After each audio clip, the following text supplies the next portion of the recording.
The waiter saw everyone ignore the witch queen's mute daughter at the royal banquet, a lonely child signing desperately for help. When he signed back, her eyes lit up like he'd just saved her life. What he didn't know, that one gesture would pull him into a deadly conspiracy and make him the only person who could hear the magic no one else believed in. The crystal chandeliers sparkled above the winter banquet hall, casting dancing shadows across tables laden with roasted pheasant and honeyed wine. Evan Carter adjusted his bow tie for the third time that evening, balancing a silver tray of champagne flutes as he wove between nobility in silk gowns and military dress uniforms. The Witch Queen's midwinter celebration was always the event of the season, politicians schmoozing, generals plotting, wealthy merchants angling for royal contracts. But tonight felt different. Wrong. Evan had worked at Blackthorn Castle for 2 years, long enough to read the room. The laughter was too loud, the smiles too forced. Queen Morgana Thorne sat at the head table, her midnight blue gown shimmering with enchanted thread, but her eyes kept darting to the entrance. Her fingers tapped an anxious rhythm against her wine glass. 3 times in the past hour, a messenger had whispered urgently in her ear. 3 times, she dismissed them with a sharp gesture. Something was coming. Everyone could feel it. Evan delivered drinks to a cluster of senators arguing about the witch problem. They always called it that when they thought no staff were listening. He'd learned to make himself invisible, a skill that kept him employed in a castle where one wrong word could mean exile. Or worse. That's when he saw her. Lyra Thorne sat alone at a corner table, pushed far from the main festivities like an afterthought. The queen's 10-year-old daughter wore a simple white dress, no jewels, no crown, no attendants fussing over her. Her dark curls framed a pale face, and her hands moved rapidly in the air, signing with increasing urgency. No one was watching. Evan's chest tightened. He'd seen this before, the isolation, the frustration of trying to communicate when everyone pretended you didn't exist. His younger sister Maya had been deaf. Before the accident, before everything fell apart. He'd sworn he'd never use sign language again. It hurt too much. But Lyra's hands were practically shaking now, her signs growing more frantic. She kept pointing toward the eastern corridor, then signing something over and over. Evan recognized the gesture. Danger. He shouldn't get involved. He was just a waiter. The queen's personal guards stood at every entrance, and a dozen battle mages in crimson robes mingled among the guests. If something was wrong, they'd handle it. Lyra's eyes met his across the crowded hall. She'd noticed him staring, and in that moment, her expression shifted from frustration to desperate hope. She signed again, slowly this time, making sure he could see. Please. Help. Magic. Breaking. Evan's hands moved before his brain could stop them. Where? Lyra's face lit up like sunrise. She pointed emphatically toward the eastern corridor again, then signed rapidly. Wardstone Hall. Glowing crack. Growing. No one believes me. You told the guards. Can't. Her signs were sharp with bitterness. They don't know sign language. Mother too busy. Evan glanced toward Queen Morgana. She was deep in conversation with General Hawthorne, her expression grave. Whatever those messengers had told her, it wasn't good. He looked back at Lyra. Show me what you saw. She shook her head violently. No time. Tell Mother. Now. The urgency in her movements made his decision. Evan set down his tray and walked directly toward the Queen's table, his heart hammering. 3 personal guards stepped forward to block him. Your Majesty needs to see this, Evan said firmly. Get back to work, waiter, the nearest guard growled. Your daughter saw something in the Wardstone corridor. A breach in the magical defenses. That got Queen Morgana's attention. Her head snapped toward him, violet eyes blazing. What did you say? Your daughter, ma'am. She's been trying to tell someone for the past 10 minutes. There's a glowing crack in the Wardstone hall, and it's spreading. The Queen's face went deadly pale. She rose so fast her chair toppled backward.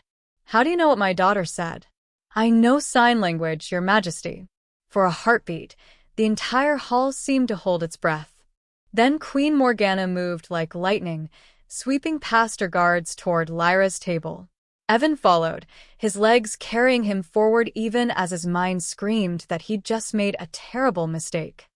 The queen knelt before her daughter, hands moving in signs Evan barely caught. Too fast, too personal.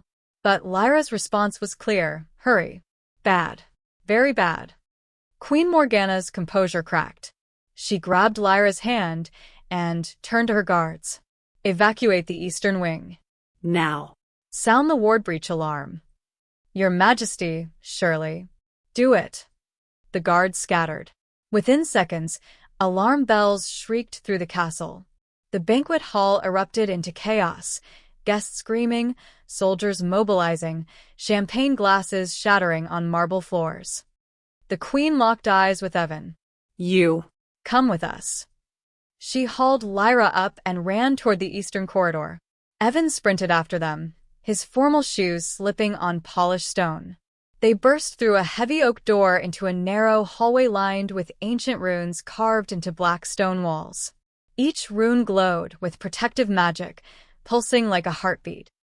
Except for one section, 20 feet ahead. There, a jagged crack split the wall from floor to ceiling. Black energy leaked from it like smoke, and the runes around it flickered and died. As Evan watched, the crack widened with an audible snap. Impossible, Queen Morgana whispered. These wards have held for 300 years. Lyra yanked her mother's sleeve and signed frantically. Evan translated without thinking. She says it started small. She was exploring and saw it appear. She ran to tell someone, but the crack exploded outward. Black lightning arced across the corridor. The floor beneath them groaned and split. Evan grabbed Lyra as the ground tilted sickeningly. Queen Morgana threw up her hands, magic blazing from her palms in a shield of violet light, but the corridor was collapsing too fast.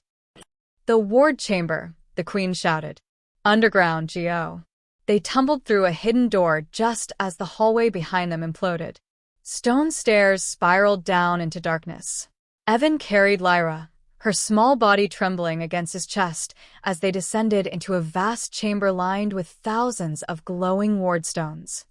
Or what should have been glowing. Half the stones were dark. Dead.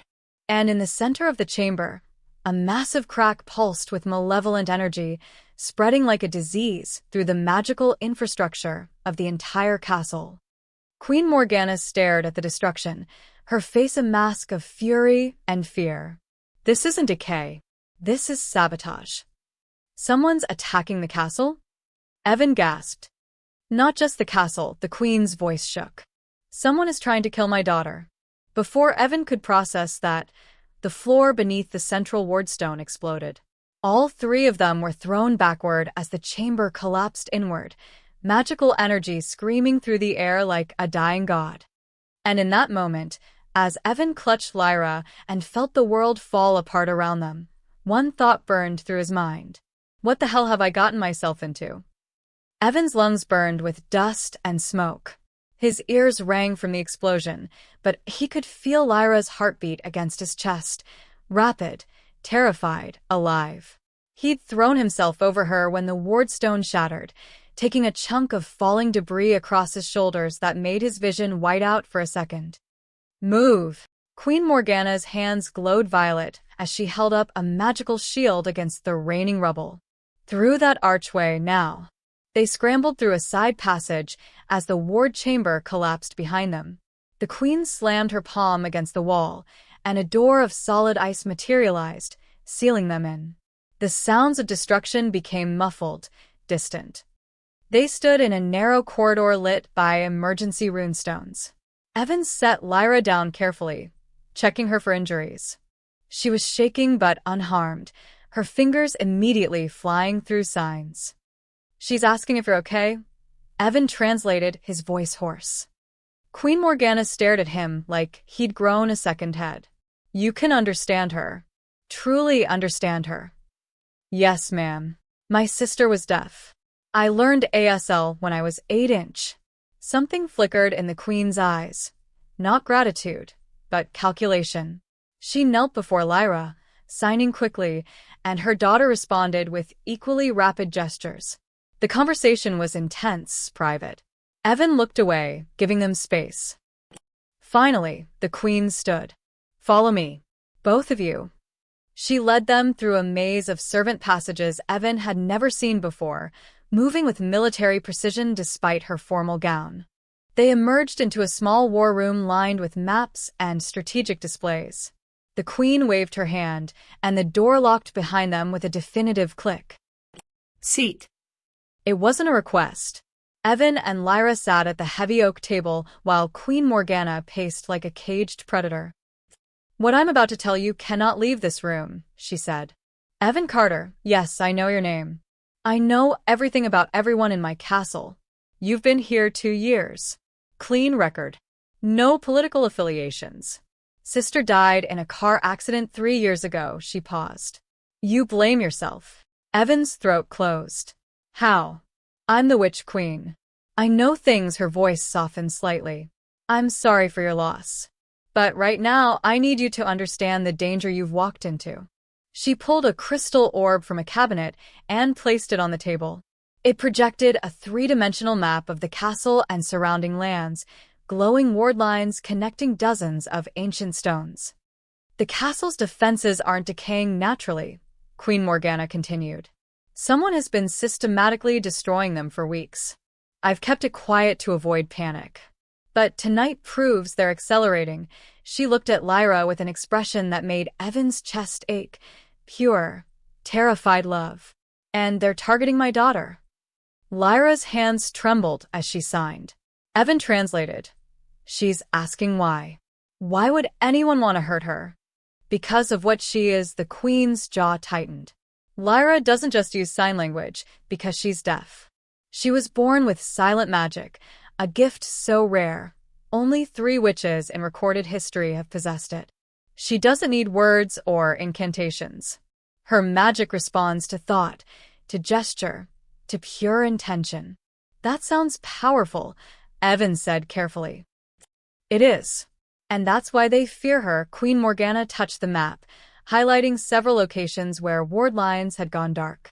"There's a faction, politicians, fearful nobles, even some battle mages, who believe silent magic is too dangerous to exist. They think when Lyra reaches maturity, her power will become uncontrollable. Catastrophic. That's insane. She's 10 years old. Fear makes people insane." The queen's hands clenched into fists. "I've been hunting the conspirators for months, but they're ghosts. Whoever leads them has resources and knowledge they shouldn't possess. They know exactly where to strike, to bring down the wards. And they won't stop until Lyra is dead." Lyra signed something sharp and angry. Evan hesitated, then translated. "She says she's not scared of them. She wants to fight." "Absolutely not." Queen Morgana's voice was steel. "You're a child, Lyra. This isn't." Lyra's hands cut through the air with furious precision. Evan translated automatically. "I'm not helpless. I can feel the magic breaking. I can sense where they'll strike next. You need me." Mother and daughter locked eyes in a silent battle of wills. The queen looked away first. "She's right," Evan said quietly. "Isn't she? That's why you brought us here instead of putting her in a safe room with guards." Queen Morgana's expression was pure anguish. Yes. "Lyra's connected to the ward network in ways I don't fully understand. She can sense ruptures before they happen. But I can't." Her voice cracked. "I can't understand her fast enough. I've learned basic signs, but in a crisis, I miss half of what she's saying." Understanding crashed over Evan. "You need me to interpret. I need you to be her voice." The queen moved closer, her violet eyes boring into his. "Stay with her. Every second. Keep her safe, and tell me what she senses. Help me save my daughter." Before Evan could answer, Lyra gasped silently and grabbed his arm. Her face went white as snow. She signed frantically, her movements almost too fast to follow. "She feels another rupture forming," Evan translated, his stomach dropping. Not here. Miles away. East toward the mountains. Queen Morgana's face hardened into a warrior's mask. They've moved beyond the castle walls. Lyra signed again, and Evan's blood ran cold at the message. She says we're not safe here anymore. Nowhere in the castle is safe. They're coming for her, and staying means everyone dies. The queen stared at the map, at the spreading darkness consuming her kingdom's defenses. Then she made a decision that would change everything. We leave at dawn. Pack nothing that will slow us down. She looked at Evan. You're coming with us. Into the Frostwood. Evan thought of his small apartment, his simple life, his carefully maintained distance from anything that hurt too much. He looked at Lyra's frightened, hopeful face. I'm in, he said. Dawn broke gray and merciless over Blackthorn Castle. Snow fell in thick curtains, muffling sound and erasing footprints almost as quickly as they were made. Perfect cover for an escape or an ambush. Evan adjusted the pack on his shoulders, stuffed with supplies he barely remembered grabbing. The queen had moved them through the castle in darkness, avoiding main corridors, using passages that smelled of ancient stone and older magic. Now they stood at a hidden gate in the outer wall, barely visible beneath creeping vines and concealment charms. Queen Morgana wore traveling leathers instead of her gown, her hair braided tight for battle. She looked younger somehow, less like royalty and more like the warrior witch from the history books Evan had read as a kid. Lyra clutched her mother's hand, dressed in a warm coat that seemed too big for her small frame. The Frostwood has routes known only to witches, the queen said, her breath misting in the frigid air. My grandmother taught them to me when I was Lyra's age. If we can reach the northern shrine, we'll have defensible ground. And if they follow us? Evan asked. They will. Queen Morgana pushed open the gate. Beyond lay the Frostwood, ancient pines twisted by centuries of wild magic, their branches heavy with ice. But in there I have advantages. Out here, surrounded by people who might be traitors, I have none. They slipped into the forest as the castle bells rang for morning services. By the time anyone noticed the queen was missing, they'd be miles away. The first hour was silent except for crunching snow and labored breathing. The cold bit through Evan's jacket, and his fingers quickly went numb despite the gloves. Lyra walked between them, her head swiveling at every sound. The Frostwood was never truly quiet. Branches creaked, ice cracked, and somewhere deep in the trees, wolves howled. They crossed the official border marked by ancient standing stones. The moment Lyra passed between them, she gasped and doubled over. Evan caught her before she fell. What's wrong? Her hands shook as she signed, tears streaming down her face. Queen Morgana saw, and went pale. The breach, Evan translated. She can feel it widening. Miles away, but getting worse. It's pulling at her magic, like it's trying to drag her toward it. That's not possible, the queen's voice was tight. Ward magic doesn't work that way. It shouldn't affect her, she stopped. Unless they're specifically using her magical signature. Using her to destroy the wards. Lyra signed again, more urgently. She says it hurts, Evan said. Every time they break another stone, she feels it like something tearing inside her. Queen Morgana pulled her daughter close, fury and fear warring on her face. Those bastards. They're not just trying to kill her, they're torturing her. Using her own magic as a weapon. A branch snapped behind them. The queen spun, hands already glowing with violet energy. Get behind me, both of you. 3 figures materialized from the falling snow. Not human, not anymore. They had the shape of people but were made of fractured light and shadow, ward magic corrupted into something wrong. Their faces were blank voids, and when they moved, reality seemed to bend around them. Ward wraiths, Queen Morgana breathed. Created from shattered magic. I've only seen them in ancient texts. The wraiths drifted forward, silent as death. Run, the queen commanded. Due north. Don't stop. We're not leaving you. Run. Evan grabbed Lyra and bolted. Behind them, Magical energy exploded in waves of heat that turned snowfall to steam. The queen's battle cry echoed through the trees, followed by sounds of destruction that made the ground shake. Lyra's legs were too short. Evan scooped her up and ran faster, branches whipping his face, lungs screaming in the frozen air. He could hear the wraiths shrieking, a sound like breaking glass mixed with dying screams. Then silence. Evan skidded to a stop behind a massive oak, setting Lyra down and peering back the way they'd come.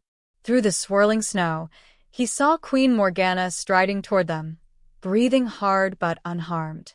The wraiths were gone, nothing left but scorch marks in the snow. "They're tracking Lyra's magical signature," the queen said when she reached them. "The breach is like a beacon, and she's the signal it's locked onto." Lyra sighed, her movements sharp with frustration. "She wants to know how to stop being tracked," Evan translated. "I don't know," the admission clearly cost Queen Morgana. "Silent magic doesn't follow normal rules. I can't just suppress it. It's part of who you are." They kept moving, faster now, knowing the wraiths would return. The forest grew darker and denser, the trees older and more twisted. Ancient witch paths revealed themselves to Queen Morgana's eyes, trails marked with symbols only magic users could see. By afternoon, they'd traveled deep into territory that hadn't seen humans in generations. The silence here felt heavy, watchful. Magic saturated everything, in the ice crystals that formed impossible geometric patterns, in the way shadows moved against the wind. Lyra stopped suddenly, her hand shooting out to grab her mother's arm. She signed frantically, her eyes wide with terror. "Another rupture," Evan translated, his voice hollow. "Forming right now." Close. Very close. The ground beneath them trembled. 50 feet ahead, the snow began to glow with sickly green light. A crack split the earth, and corrupted magic poured out like toxic fog. Queen Morgana pulled them backward. "They're not following us. They're hurting us." "Toward what?" Evan asked. The queen's face was grim. "That's what terrifies me." The crack widened, and from within came the sound of something ancient and hungry, waking up. They ran until Evan's legs felt like lead and his lungs burned with every frozen breath. The crack behind them had sealed itself after 10 minutes of horrifying groaning sounds, but the damage was done. The forest itself felt wounded, the magic in the air fractured and sharp. Queen Morgana finally called a halt near a frozen stream, checking their surroundings with paranoid precision. "We'll rest here. 2 hours, no more." Evan collapsed against a snow-covered log, gulping air. Lyra sat beside him, not even winded. Her eyes had that distant look again, like she was listening to something only she could hear. Her hands moved slowly, almost unconsciously, tracing patterns in the air that left faint trails of silver light. "She's always been able to do that," Queen Morgana said, noticing Evan's stare. "She was setting up a small magical barrier, invisible threads of protection spanning between trees. Even as a baby, before we knew she was deaf, she'd wave her hands and flowers would bloom out of season, or snow would fall indoors. I thought it was cute." Her voice went hard.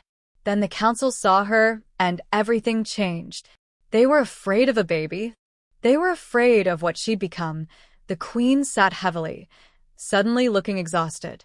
Silent magic users in history were either saints or monsters.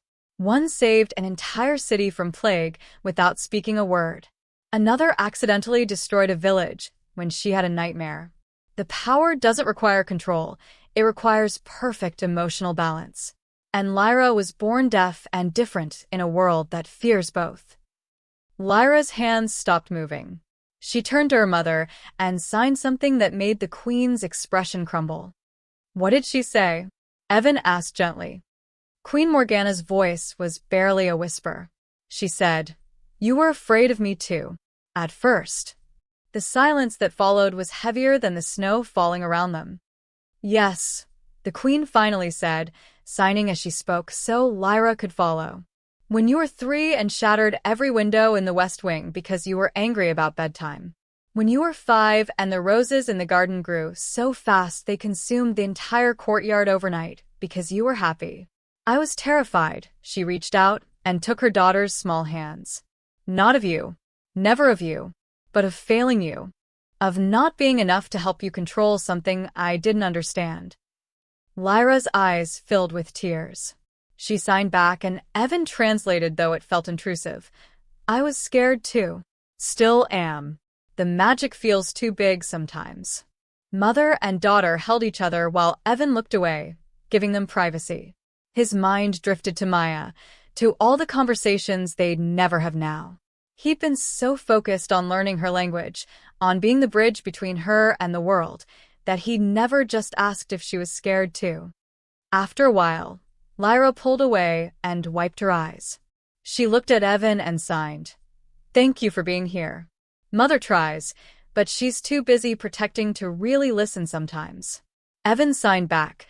Your mother loves you more than anything in this world. I've known that since the second I told her you'd seen the breach. I know, but love and understanding aren't always the same thing. The wisdom in those words, coming from a 10-year-old, made Evan's throat tight. Queen Morgana was watching their exchange with an unreadable expression. She trusts you, she said finally. Lyra doesn't trust easily. I've spent years trying to find the right tutors, companions, anyone who could connect with her. They all treated her like a problem to solve instead of a person to know. She's just a kid who wants to be heard, Evan said. That's not complicated, isn't it? The Queen's laugh was bitter. I rule a kingdom, command armies, and negotiate with nations. But I couldn't figure out how to truly communicate with my own daughter until a waiter taught me the most important lesson. Shut up and pay attention.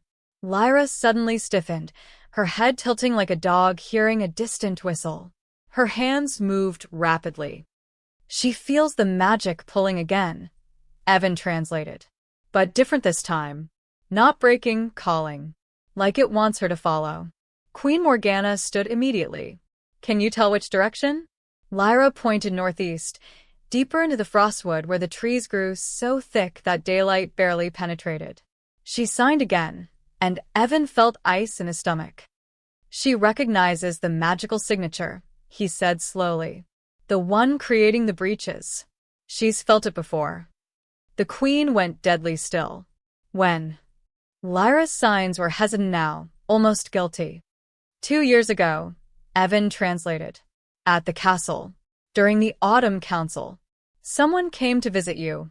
Someone powerful. Their magic felt like this, sharp and hungry. She remembers because it made her uncomfortable, but she was too young to understand why.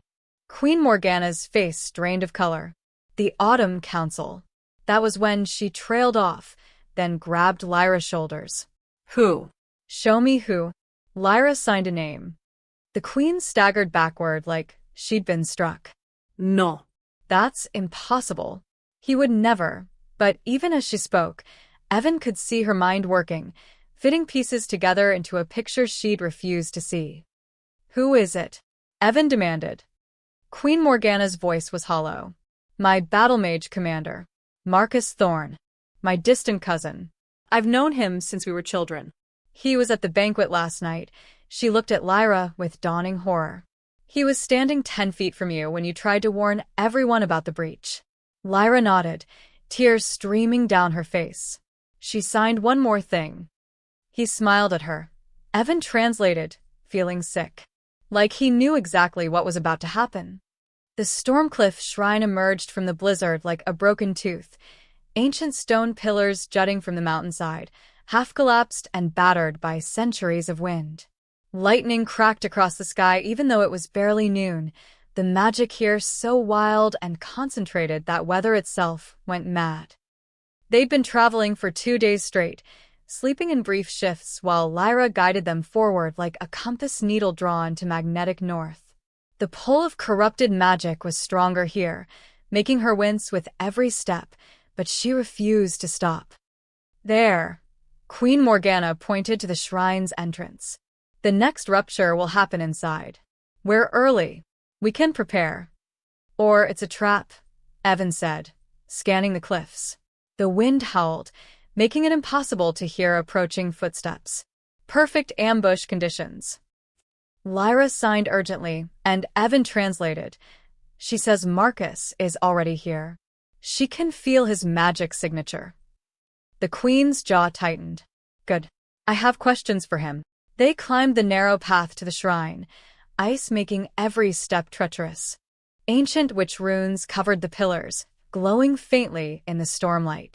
Inside, the shrine opened into a circular chamber with a massive wardstone in the center, still intact, but pulsing erratically like a failing heartbeat. A figure stood beside it. Marcus Thorne looked every inch the hero from recruitment posters, tall, broad-shouldered, silver hair pulled back in a warrior's knot. His crimson battle-mage robes whipped in the magical currents swirling through the chamber. When he saw them, his expression shifted through surprise, resignation, and finally something like sadness. Morgana, he said. I hoped you wouldn't make it this far. Queen Morgana's hands ignited with violet fire. Explain. Now. There's nothing to explain. You already know why, Marcus gestured to Lyra. She's a catastrophe waiting to happen. Silent magic has destroyed kingdoms before. She's a child. She's a weapon. Marcus's voice was calm, almost gentle. I love you like a sister, Morgana. That's why I'm doing this. To save you from the impossible choice of protecting your daughter or protecting your kingdom. By murdering her? The Queen's magic flared brighter. By preventing the inevitable, Marcus touched the wardstone, and black cracks spiderwebbed across its surface. In 5 years, when Lyra's magic fully matures, she won't be able to control it. One nightmare could level cities. One moment of teenage rage could kill thousands. The historical records are clear. Silent magic users always lose control. Lyra's hands moved in sharp, angry signs. Evan translated, his voice shaking. She says those witches lost control because nobody helped them. Nobody understood. They were isolated and feared, so they became what people expected. Marcus looked at Lyra with something like pity. Perhaps. But I can't gamble millions of lives on perhaps. You're wrong, Evan said, stepping forward. I've seen her control. She stabilized herself during both attacks. She's been in pain for days, but hasn't lashed out once. She's stronger than you think. You're a waiter who's known her for 3 days, Marcus said dismissively. I've studied silent magic for 30 years. Then you should know better. Marcus's expression hardened. I gave Morgana every chance to do this quietly. A painless poison, a peaceful death in her sleep. But she refused to see reason. So I was forced to use methods that cause suffering, and for that, I am truly sorry. Sorry? Queen Morgana's voice could have cut steel. You've been torturing my daughter for weeks. I've been trying to overload her connection to the ward network, hoping she'd burn out naturally. Marcus's hand pressed deeper into the stone. But she's stronger than anticipated. So now we end this definitively. The wardstone cracked fully, and the chamber filled with corrupted energy. But this time it didn't explode outward. It pulled inward, toward Lyra, like a living thing. She screamed silently, her back arching as invisible hooks dug into her magic. Silver light erupted from her hands, wild and uncontrolled. Stop it.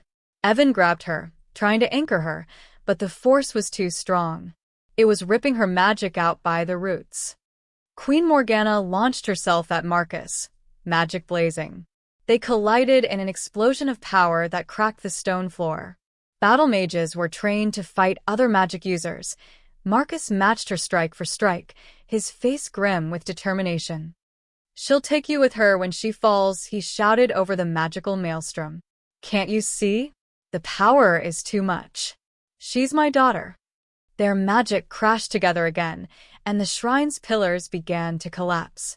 Lightning struck the chamber's roof, and ancient stone rained down. Evan pulled Lyra toward the entrance, but she was convulsing now, her magic spiraling out of control exactly like Marcus predicted. No. Not like Marcus predicted, because of what Marcus was doing. You're causing this, Evan shouted. You're forcing her to lose control to prove your point. Marcus didn't answer, too focused on his duel with the queen. But his expression said enough. He'd made his choice, and he'd see it through even if it killed him. The chamber tilted as the cliff itself began to crack. Queen Morgana blasted Marcus backward with a desperate surge of power, then ran for Evan and Lyra. Out. Now! They burst from the shrine just as the entire structure collapsed inward, swallowed by the mountainside. Lightning hammered the ruins, and the screaming of dying magic made Evan's teeth ache. They tumbled down the cliff path, barely staying ahead of the avalanche of stone and ice. When they finally reached level ground, Evan looked back to see the shrine completely destroyed, buried under tons of rubble. Is he? Evan couldn't finish the question. Queen Morgana's face was carved from ice. Marcus is a survivor. He'll dig himself out. She looked at Lyra, who was pale and shaking but alive. But he's not working alone. There are others. And now they know we know. Lyra signed weakly, and Evan translated. Where do we go now? The queen stared into the storm. Somewhere they won't expect. Somewhere I've been avoiding because I know what they'll say. She took a deep breath. We're going to the people I've failed. The witches who hate me. The hidden witch town of Hollows End revealed itself slowly, like a photograph developing in chemicals. One moment there was only forest and snow. The next, buildings materialized between the trees, constructed from living wood and woven moonlight. Smoke rose from chimneys that shouldn't exist, and figures moved behind windows cut into oak trunks 4 feet thick. Camouflage magic, Queen Morgana explained quietly. These witches abandoned my kingdom years ago. They don't recognize my authority. Why? Evan asked, supporting Lyra as they walked. She'd barely recovered from Marcus's attack, her magic still flickering erratically. Because I chose political power over magical freedom, the queen's voice was heavy. When I took the throne, I made compromises. Restricted certain spells, registered all magic users, allowed the council to oversee witch activities. I told myself it was necessary to prevent another purge. The witches here said I'd traded our souls for safety. They reached the town's edge, and a dozen figures emerged from buildings, witches of all ages, their eyes hard with suspicion. An elderly woman stepped forward, her gray hair braided with hawk feathers and bone beads. Morgana Thorne, she said, voice like gravel. You have nerve showing your face here. Elder Catherine, the queen, bowed her head, a gesture of respect Evan had never seen her make. I seek sanctuary. My daughter's life is in danger. Catherine's eyes moved to Lyra, and something shifted in her expression, not quite sympathy, but recognition. The silent magic child. We've heard rumors. They're trying to kill her. They say she's too dangerous to live. And is she? Catherine moved closer, studying Lyra with the intensity of a scientist examining a specimen. We've all felt the ward breaches. Felt something with her signature pulling at the magical foundations of the kingdom. Can you blame people for being afraid? Lyra's hands moved weakly. Evan translated. I didn't choose to be dangerous. I'm just trying to survive. Catherine's weathered face softened slightly. No child chooses the magic they're born with, she looked at Queen Morgana. You may stay, but if she loses control, she won't, Evan said firmly. I've watched her hold herself together through pain that would break most adults. She's stronger than anyone gives her credit for. And who are you? Catherine's gaze pinned him like a butterfly to a board. Someone who listens to her. Murmurs rippled through the gathered witches. Catherine studied him for a long moment, then nodded once. You may rest in the communal hall, but we're watching Morgana. One wrong move, and you'll find these woods less hospitable than you remember. They were given a small room with rough wooden bunks and a fireplace that burned with magical flames requiring no wood. Lyra collapsed immediately, exhausted. Queen Morgana sat beside her daughter, brushing hair from her face with uncharacteristic tenderness. Get some sleep, she told Evan. I'll keep watch. But Evan couldn't sleep. He stood at the window, watching witches move through the town, Children playing in snow that sparkled with enchantment, adults tending gardens that grew despite winter, all of them living freely in a way the witches under Queen Morgana's rule couldn't. "They're right to hate me," the queen said quietly. "I see that now. I was so focused on survival, on preventing another genocide, that I helped build a different kind of prison. You were trying to protect them. Protection without freedom is just a prettier cage." She looked at her sleeping daughter. "Just like I've been protecting Lyra by hiding her away instead of teaching her to be strong in a world that fears her." Lyra suddenly jerked awake, eyes wide with terror. Her hands flew through signs so fast Evan almost couldn't follow. "Breach," he translated, ice flooding his veins. "Forming here." Right now. Beneath the town. Queen Morgana was on her feet instantly. "Where?" Lyra pointed down. "Straight down." "The town square," the queen breathed. "That's where they'd have built their primary wardstone when they settled here." They ran from the building, shouting warnings. Witches emerged from their homes, confused and alarmed. Elder Catherine met them in the square, where a circle of standing stones hummed with protective magic. "What's the meaning of?" The ground split open. Black light erupted from beneath the central stone, and the air filled with the smell of burning ozone. Witches screamed, parents grabbing children and fleeing. But Catherine stood firm, along with several other elders, their combined magic forming a barrier around the breach. "He knew we'd come here," Queen Morgana said, horrified. "Marcus used us as bait." Lyra grabbed Evan's arm, signing frantically. "She can feel it pulling at the town's wardstone," Evan shouted over the magical chaos. "Just like at the castle and the shrine. It's going to crack the foundation. The whole town will collapse into the earth." Catherine's face went white. "We have 500 people here. We can't evacuate in time." "Then we don't evacuate," Queen Morgana said. "We stabilize it." How? "It's corrupted magic. Touching it could kill us." Lyra stood, swaying but determined. She walked toward the breach, and silver light began to glow around her hands. No. Queen Morgana grabbed her. "You're still weak from Marcus's attack. This could." Lyra pulled free and signed with absolute conviction. Evan's voice shook as he translated. "I'm the only one who can feel the pattern, the rhythm of how it's breaking. If Evan can tell you what I'm sensing fast enough, you can help me stabilize it before it spreads." Catherine stared at them. "You'd risk your daughter?" "My daughter is risking herself," the queen said, her voice breaking. "The least I can do is help her." Lyra looked at Evan, and he saw the trust in her eyes, the absolute faith that he would be her voice when it mattered most. He took a deep breath and stepped beside her. "Tell me what you feel. I'll make them understand." Together, they approached the spreading darkness that threatened to swallow everything.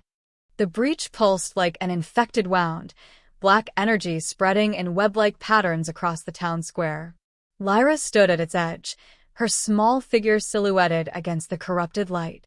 Her hands moved slowly, feeling invisible currents of magic that only she could sense.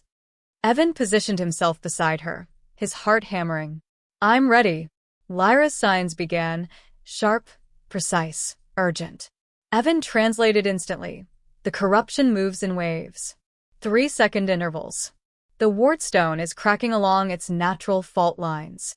Queen Morgana knelt by the central stone, hands hovering over its surface. "I feel it." "What else?" Lyra's hands flew faster. "There's an anchor point. Underground. 40 feet down. That's where Marcus embedded the corruption. If we can reach it." The ground shook violently.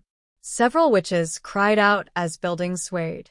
Catherine and her elders reinforced their barrier, but sweat beaded on their faces from the effort. "We don't have time to dig," Catherine gasped. "The breach is accelerating." Lyra signed again, her expression intense with concentration. "She can create a path," Evan translated. "Her silent magic can follow the corruption down to its source. But she needs someone to channel battle magic through her to amplify the effect." Queen Morgana's eyes widened. "That's never been done." Silent magic and battle magic are fundamentally different. Mixing them could kill us both, Evan finished. She knows. But it's the only way. Mother and daughter locked eyes. In that moment, Evan saw every fear, every regret, every fierce protective instinct Queen Morgana had ever felt. And he saw Lyra looking back with the same determination he'd witnessed when she first tried to warn the castle about the breach. Absolute conviction that she could help if someone would just listen. "Tell me what to do," the queen said, her voice steady despite her trembling hands. Lyra took her mother's hands and placed them on her shoulders. Then she began to sign, and Evan became the bridge between two different kinds of magic, two different languages of power. "Focus your battle magic into a single point," he translated. "Don't cast it, let it pool. She'll draw from it like water from a well." Queen Morgana's hands glowed violet. Lyra closed her eyes, and silver light erupted from her palms, piercing straight down into the earth. The ground turned translucent, revealing layers of soil and rock, and 40 feet below, a festering knot of corrupted magic wrapped around the town's wardstone like a parasite. "By the goddess," Catherine whispered. "I can see it." Lyra's signs became frantic. Evan kept pace, his voice rising. "The corruption has 3 anchor points in a triangle pattern. We need to disrupt all 3 simultaneously, or it will just regenerate." She can sense their rhythm. Left point pulses every 2 seconds, right point every 3 seconds, center point is constant. "I can't hit 3 targets at once," Queen Morgana said, strain evident in her voice. "You don't have to," Catherine stepped forward, 2 other elders flanking her. "We're witches of the old ways. We don't need your permission to act, Morgana, but we can follow the child's lead." Lyra's hands moved again, and Evan translated the complex magical instructions. "Form your magic into threads, not blasts.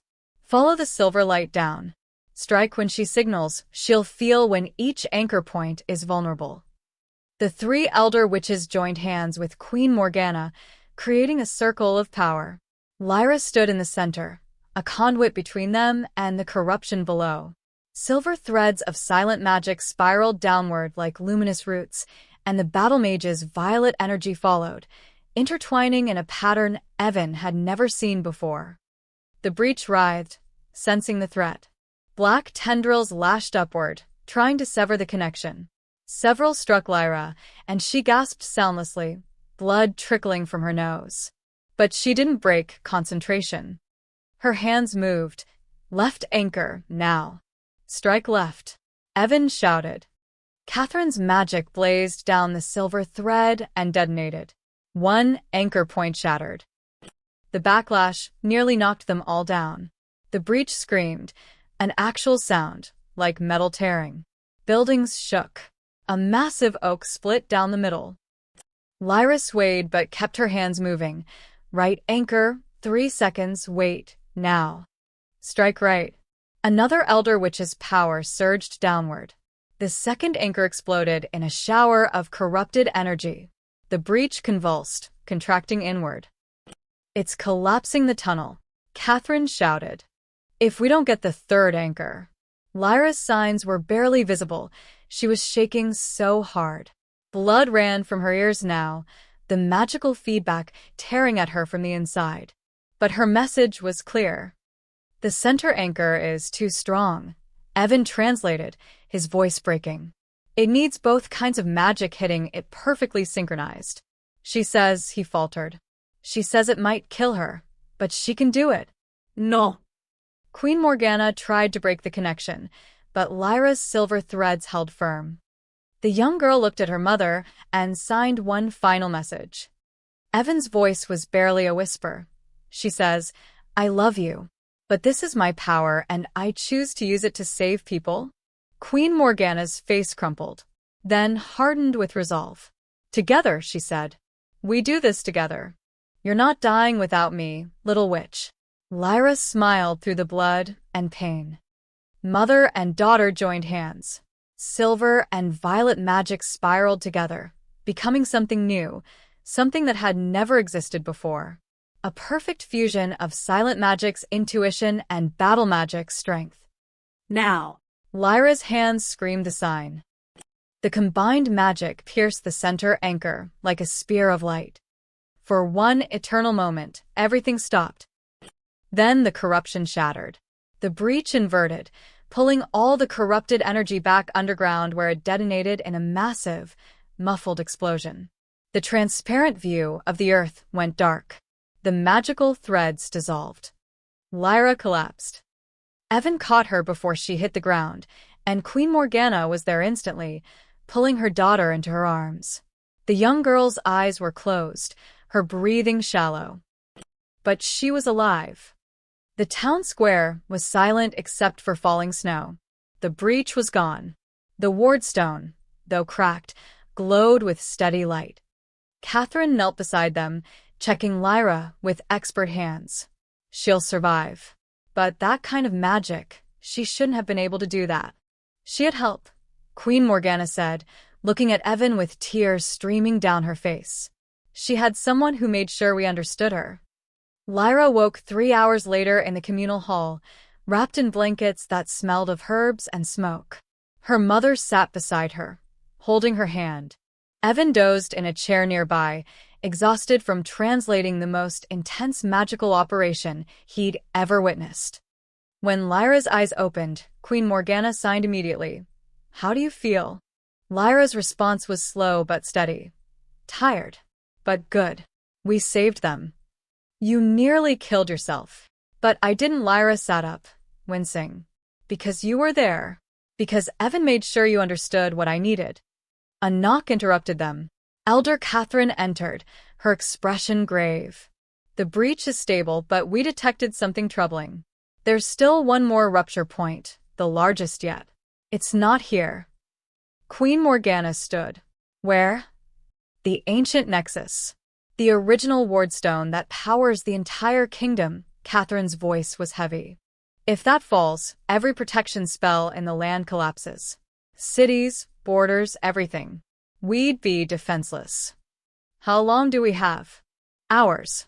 Maybe less." "Marcus is there now, finishing what he started." Catherine paused.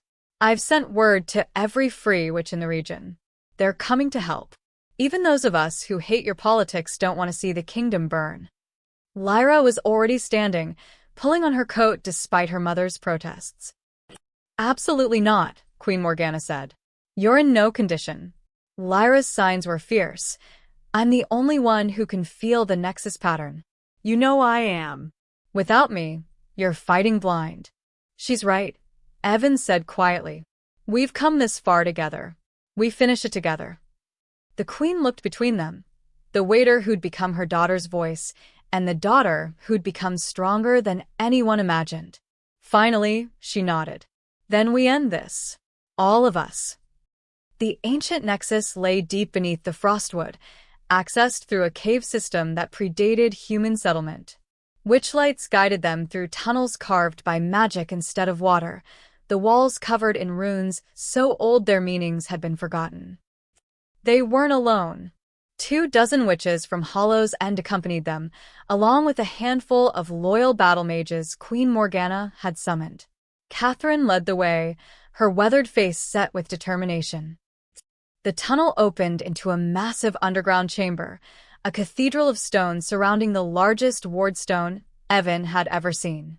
It stood 30 feet tall, pulsing with the heartbeat of a kingdom's worth of protective magic. And it was dying. Black corruption covered half its surface, spreading like cancer. Marcus Thorne stood before it, hands pressed against the stone, channeling the final surge of corrupted energy that would shatter it completely. 3 other battle mages flanked him, conspirators who'd bought into his vision of a world without silent magic. "Marcus." Queen Morgana's voice echoed through the chamber. "It's over. You've lost." He turned, and Evan was struck by how tired he looked. Not evil, just exhausted and utterly convinced of his righteousness. "Have I?" Marcus gestured to the dying wardstone. "In 3 minutes, this falls. Everything you've built crumbles. All because you couldn't make the hard choice." The hard choice is trusting my daughter instead of murdering her. Your trust doesn't change prophecy. Silent magic destroys. It always has. Lyra stepped forward, her small figure seeming to fill the space. She began to sign, and Evan translated, his voice carrying through the chamber. You're right that silent magic destroyed things. But do you know why? Because every silent magic user in history was alone. Isolated. Feared. They had no one to help them understand their power, no one to communicate with, no one to anchor them when the magic felt too big. Her hands moved faster, passionate. You tried to kill me to prevent a prophecy. But you created the exact conditions that make silent magic dangerous. Fear, isolation, violence. I almost proved you right.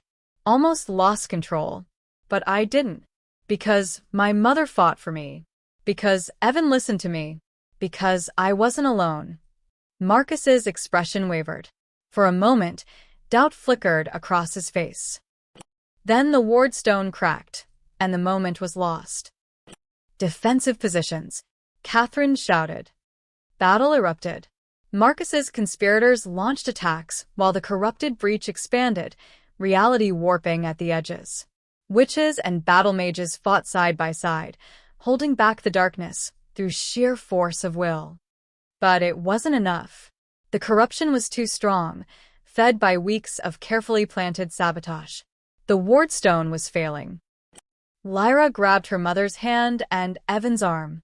She looked at them both with absolute clarity and signed, "We can fix it. Together. Like in Hollow's End, but bigger. My magic to sense the pattern, Mother's magic to provide power, and Evan to keep us synchronized.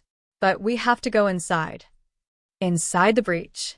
Queen Morgana looked at the writhing mass of corrupted energy. "That will kill us. Maybe. Or maybe it saves everyone." Lyra's eyes were calm. "I'm not afraid anymore. Are you?"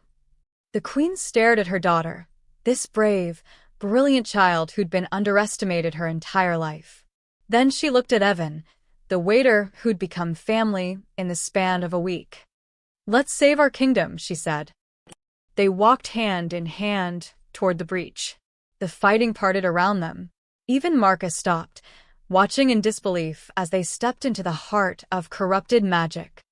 Inside, the world was chaos, fractured reality, screaming energy, the accumulated pain of every wardstone Marcus had shattered. Lyra's hands moved, and Evan translated instantly, his voice somehow cutting through the noise. "The corruption has a rhythm. Mother, channel your magic in pulses, 2 seconds on, 1 second off. I'll weave silent magic between the pulses, finding the original pattern of the wardstone before Marcus corrupted it." Queen Morgana's violet energy flared in controlled bursts. Lyra's silver light spiraled through the gaps, searching, finding, rebuilding. And Evan stood between them, translating every subtle shift in Lyra's magic into instructions her mother could follow. It was a dance, a conversation, a ritual of two kinds of magic that should never work together, bridged by human understanding. The corruption fought back, but they didn't fight it, they transformed it. Lyra found the original ward patterns buried beneath Marcus's sabotage and restored them, one rune at a time. Her mother provided the raw power. Evan provided the timing, the synchronization, the voice that kept them connected. Slowly, impossibly, the wardstone began to heal. The black corruption turned silver, then violet, then pure white. The cracks sealed. The ancient runes blazed with renewed strength. And throughout the kingdom, every wardstone that had gone dark flickered back to life. When they finally stepped out of the breach, the chamber was silent. The wardstones stood whole and radiant. Marcus had fallen to his knees, staring in disbelief. "You did it," he whispered. "The prophecy was wrong." "The prophecy wasn't wrong," Queen Morgana said, exhausted but triumphant. "It just didn't account for love, or communication, or the strength that comes from not facing your fears alone." Marcus and his conspirators were taken into custody. The witches and battle mages who'd fought together began the slow work of rebuilding trust. And in the center of it all, Lyra collapsed into her mother's arms, safe at last. 3 weeks later, Blackthorn Castle held another banquet. But this one was different. Lyra sat at the head table beside her mother, wearing a silver circlet that marked her as heir. And standing beside her chair, wearing formal interpreter's robes, was Evan Carter, officially appointed as the royal interpreter, the first human to serve as a bridge between witch magic and the kingdom. As the celebration reached its peak, Lyra tugged Evan's sleeve. She signed something and he smiled. "What did she say?" Queen Morgana asked. She said, "Thank you for hearing me when everyone else looked away. You saved my life by treating me like a person instead of a problem." The queen's eyes glistened. She signed to her daughter, "And thank you for teaching me that being a good mother means listening with more than just my ears." Lyra grinned and signed one more thing. Evan translated, his voice warm. She says, "Now can we please eat?" Saving kingdoms makes you really hungry. The entire hall erupted in laughter. And for the first time in Lyra's life, she wasn't sitting alone in the corner. She was exactly where she belonged, surrounded by people who saw her, heard her, and understood that her silence had always been full of strength. The kingdom was safe. The wards were restored. And a young girl who'd been ignored her entire life had proven that sometimes the most powerful magic is simply being heard.